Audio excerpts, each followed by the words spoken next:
আসসালামু আলাইকুম রহমতুল্লাহ। আপনারা কি শুধু আম দেখবেন না আম নিবেন? এই যে দেখেন, এটা হচ্ছে ল্যাংড়া আম। এগুলো হচ্ছে ল্যাংড়া আম। আমরা সেই আমের রাজ্যে আছি। দেখেন তো ল্যাংড়া আমটা পছন্দ হয় কিনা। এই যে ল্যাংড়া আম। আমরা আপনাদেরকে কোয়ালিটি সম্পন্ন আম দিব।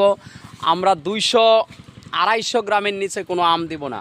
আমাদের এই যে দেখেন আমটা, আমাদের এই যে আমগুলা দেখেন, এই যে আমগুলা, আমাদের এইগুলা হচ্ছে ল্যাংড়া আম। আমাদের কাছে পাচ্ছেন আপনারা হিমসাগর, যেটা ক্ষীরসাপাত নামে বলা হয় চাপাইতে, জিআই সনদপ্রাপ্ত। তারপর পাচ্ছেন ভেনেনা আম। আমাদের কাছ থেকে আমটি নিতে আপনার 1 টাকাও অগ্রিম পেমেন্ট করতে হবে না। আমাদের মোবাইল নাম্বার 018427657449। আমি আবারও বলছি নাম্বারটি 018427657449। জারিফ সব ভিডিওর সাথে থাকার জন্য ধন্যবাদ। জাজাকাল্লাহু খায়র। আসসালামু আলাইকুম রহমতুল্লাহ।